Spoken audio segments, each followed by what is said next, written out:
Exercise 8.2 का third number question करते हैं, मतलब फर्स्ट का थर्ड है, ये फर्स्ट पार्ट का थर्ड नंबर क्वेश्चन है।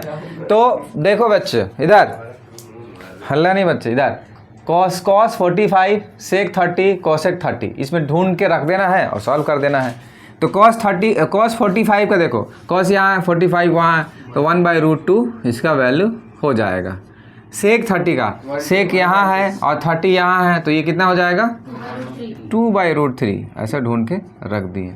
प्लस कोसेक 30 का, देखो कोसेक यहाँ है, 30 यहाँ है, तो ये कितना हो जाएगा 2, तो ये लिखेंगे 2, और यहाँ कुछ नहीं तो 1 सपोज कर लेंगे, नहीं तो फिर एलसीएम एलसीएम लेने में दिक्कत जाएगी। जो ऊपर है उसको एक बार छापेंगे वैसे ही, क्योंकि अभी इसको क्या सिंप्लीफाई करके लिखोगे, मेन तो एलसीएम है ना इसका, इधर वाला प्रोसेस है फ्रैक्शन वाला। तो ये कितना हो जाएगा √3 और 1 का एलसीएम √3।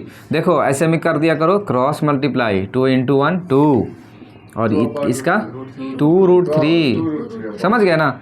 अब देखो ध्यान से, ये फर्स्ट नंबर किससे इंटू हो जाएगा, फोर्थ वाले से, लास्ट वाले से, तो 1 का इंटू हो जाएगा √3 से। गुड। अब इसका इससे इंटू हो जाएगा, यानी कि 2 + 2√3 का इंटू हो जाएगा किससे, √2 से। कोई दिक्कत नहीं। इसके बाद और भी थोड़ा सा सिंप्लीफाई कर सकते हैं, √3 को रहने दो, यहीं दिख रहा है ना, 2 को कॉमन ले लेंगे तो 1 + √3।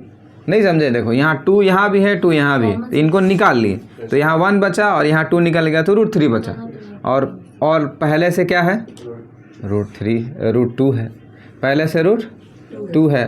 तो देखो सिंप्लीफाई बहुत सारा हो सकता है इसके अंदर, बहुत सारा। आंसर इतना तक भी आ चुका है, इतना भी कर लिए तो बहुत ही बेहतर है।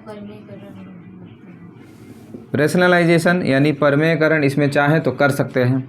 रेशनलाइजेशन क्या होता है समझो, इस पूरे को इंटू करा देना है, बस साइन चेंज करा करके, है ना, साइन चेंज करा करके इंटू करा देना है। साइन चेंज करा के, जैसे यहाँ प्लस है तो माइनस रख करके कॉपी करना है 2 नंबर, मतलब इसी नंबर को अंश में, हर में, न्यूमरेटर डेनोमिनेटर में, दोनों में। देखो यहाँ फॉर्मूला लगता है a - b और ये a + b, या a + b और a - b, क्या होता है a² - b²। इधर दिख रहा है ना, तो इधर आगे चलते जा रहे सोल्यूशन में। तो √3 और 1 - √3 को अभी छाप देते हैं ऐसे ही, 2√2 को अभी ऐसे ही लिख लेते हैं, और a - b और a + b का यहाँ फॉर्मूला लगाएंगे। मतलब कुछ नहीं करना है, माइनस वाले को उठाना है और उसका स्क्वायर कर देना है। फॉर्मूला में यही बोलता है ना, देखो माइनस वाले को उठाओ और दोनों पे स्क्वायर लगा दो। 1 का स्क्वायर क्या होगा बच्चे, अब मैं कहाँ जाऊँ, यहाँ जाता हूँ, √3 यहाँ लिख देता हूँ, √3 और 1 - √3। देखो 2√2, इसका 1 का स्क्वायर 1 ही आएगा, और √3 का स्क्वायर 3 हो जाएगा, तो ये कितना आ जाएगा -2 आ जाएगा। तो लिखते हैं √3 1 - √3, और ये हो जाएगा -2, तो 2 × 2 डायरेक्ट लिख दूँ क्या इसको, 2 × 2 4 और √2। चाहे तो एक बार और रेशनलाइजेशन कर सकते हैं, तो बुक में देख लेते हैं कि कितना आंसर लाना है, उसका आंसर देख लेते हैं। ठीक है, तो बुक का आंसर जो है वो हम लोग ले ही आते हैं। यहाँ तक सिंप्लीफाई हुआ है, यहाँ तक आया बच्चों। अब देखो बुक का आंसर का मतलब भी नहीं है, मेन है रेशनलाइजेशन, मतलब परमेयकरण। यानी मतलब ये रहता है, इसमें टारगेट ये रहता है कि नीचे में रूट नहीं रहना चाहिए, नीचे में रूट नहीं, तब तक सॉल्व करना है।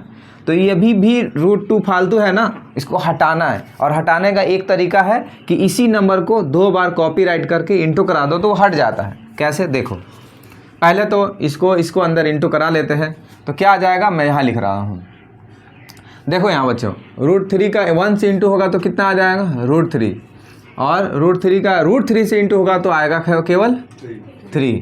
अब देखो यहाँ पास जो है उसको ऐसे ही छाप लेते हैं, माइनस को आगे लगा लेते हैं, माइनस हमेशा आगे रहता है, ऊपर में ये माइनस जो है ना ये आगे रहता है। तो और बचा क्या 4√2।